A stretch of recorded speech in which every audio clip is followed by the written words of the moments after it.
Olá, sejam muito bem-vindos a mais um vídeo da Monitoria de Algoritmos e Programação da UEPS. Eu me chamo Emanuel Antônio e hoje vamos estar falando um pouquinho sobre como utilizar o Python Tutor para depurar seu código em Python. Pois bem, primeiramente, para você utilizar o Python Tutor, você precisa acessar o site, que se chama pythontutor.com. E, bem, ele, como eu falei, serve para depurar código. Assim como você faz com um teste de mesa, você consegue ver, a execução linha a linha do seu código. A mesma coisa você vai conseguir fazer utilizando a ferramenta Python Tutor. Só que tem alguns benefícios ao Python Tutor, que ele te mostra uma pilha, de execução. A cada linha ele vai atualizando as variáveis, entendeu? De maneira mais prática e fácil do que se fosse fazendo na mão um teste de mesa. E bem, para isso, primeiro a gente precisa, dar para ele qual é o código que a gente quer executar e depurar. Para isso a gente precisa, estar acessando esse link aqui, que é para depurar, uma depuração visual, passo a passo, e também tendo agora um auxílio de IA, que é uma nova feature, assim por dizer, do Python Tutor. E bem, eu já tinha adicionado aqui, meu código. No caso, esse código aqui é referente a uma questão da plataforma BeerCrowd, que é a questão referenciada na questão 1062 e 1063. Caso você queira estar utilizando essa questão, o enunciado, para tentar desenvolver ela depois. E até para testar no BeerCrowd. E bem, você só precisa colocar o código aqui, copiar e colar o código nesse trecho, selecionar a linguagem, que você está querendo utilizar, se vai ser a versão estável ou a versão não testada ainda, a release, ou se é Java, C++, JavaScript, Python 2.7, no caso fala que não é suportada.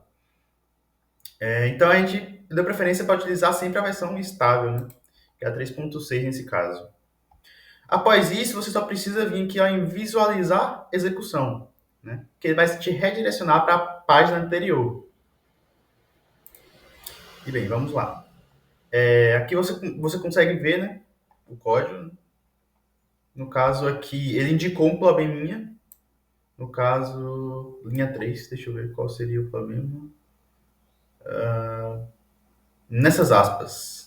Aí você só tem que modificar, porque no caso essas aspas aqui nem existe, Deixa eu colocar as aspas normais. Pronto, agora deve funcionar. Executando, deu outro errinho, tem pop. Indentação? Provavelmente.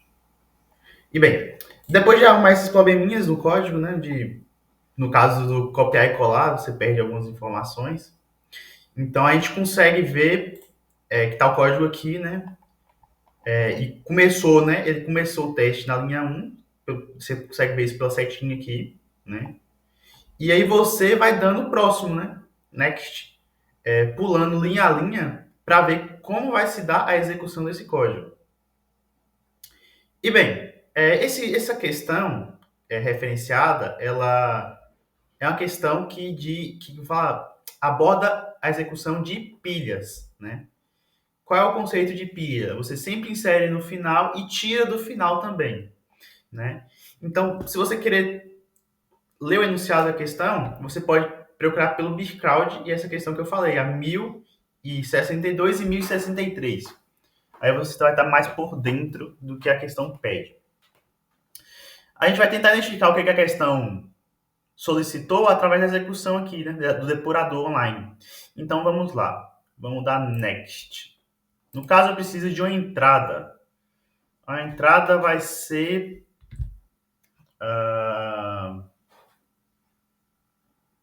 a minha pilha. Então, eu vou colocar...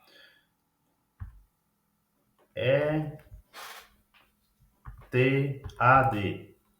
Essa vai ser minha entrada, ok. E a saída que eu espero é date. No caso, que esse caso de entrada e saída, você vai poder ver também na questão do BeerCrowd, que eu mencionei. Então, vamos lá.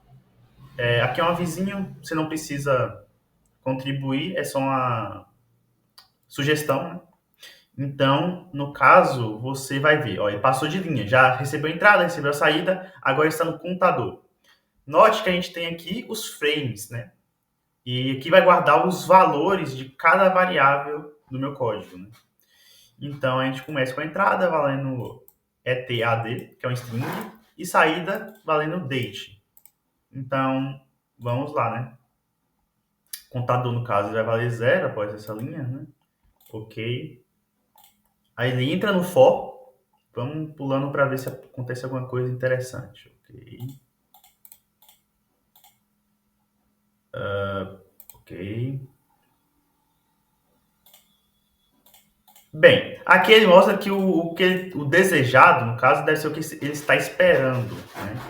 Que seja encontrado. Então, o que ele deseja é que chegue um string, aparentemente, né? Um string D para ele. É o que ele deseja. Bem, aí parece que ele vem aqui, né, para um laço while, né?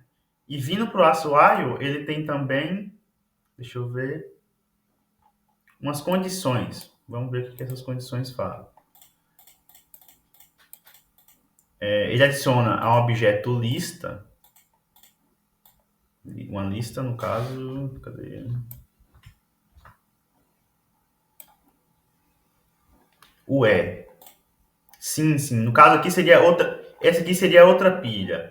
Ok, ele está colocando em outra pilha o E, que é o primeiro. O primeiro não, o último caractere da minha pilha, né? De entrada. Depois ele soma um contador. Ele verificou aqui, aparentemente, pela condicional, deixa eu só conferir. É isso mesmo, o desejado ele vai ser diferente do meu valor E. Então ele vai tentar de novo mudar o meu caractere, né? Então ele foi para o T. O T ainda continua sendo diferente do meu E. Então o T continua sendo diferente do meu D. Então ele continua. Note que aqui também você tem as saídas, entradas e saídas, né?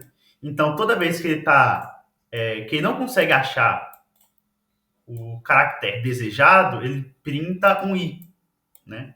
Porque ele começa a inserir nessa outra lista, né? Tentando encontrar. Ok. Agora ele foi de novo. Agora ele vai encontrar o D? Não. Ele achou o A. Ok. O A, mesma coisa de cima. Vai dar um print no i, porque ele não conseguiu achar o D ainda, né? E adicionou nessa lista. Aí a próxima vez que ele for tentar procurar, né? Ele vai achar o D. Ok, eu achei o D. Ele adiciona na minha pilha o D. Ok.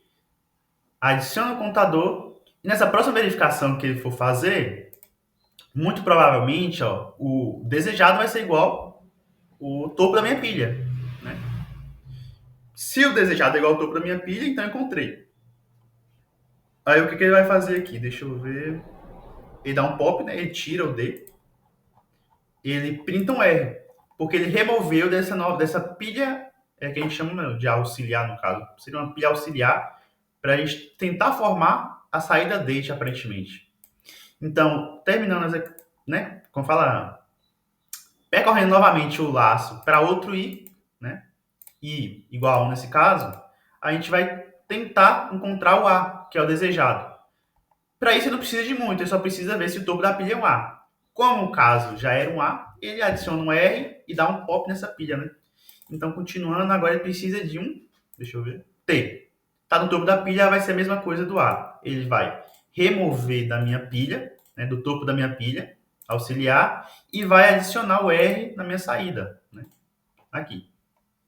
E o último vai ser um E. O desejado último vai ser um E. Então, vamos lá. Ele deseja um E, o topo é um E, ok. Então, ele vai dar um pop na minha pilha auxiliar e vai adicionar um R. Ok. Isso mesmo. E deixa eu ver, no final deve acontecer alguma coisa também. Então, vamos terminar executando.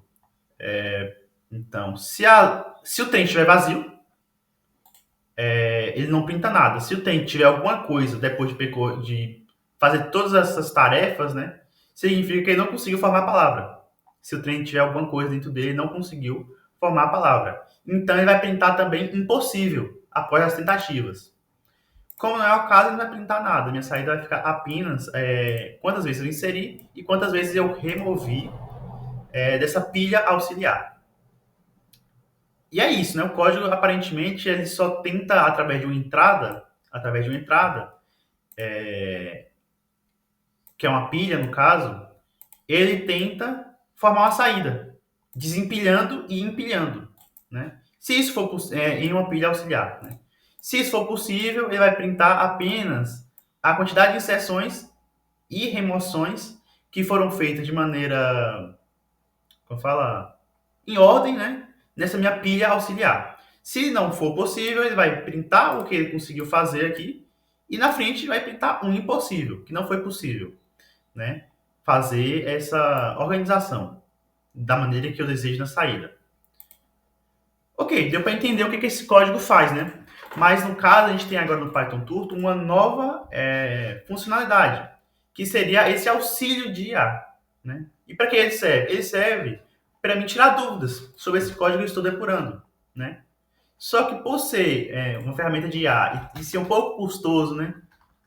Sendo que a plataforma é gratuita, acaba que ele tem algumas limitações, né? Para o usuário. Então, muito provavelmente você não consegue estar perguntando toda hora, assim como o ChatGPT e outras IAs, você não pode perguntar muito, muito, muito, que uma hora ele vai travar ou pausar um pouquinho, né? Até que ele consiga te responder novamente, né?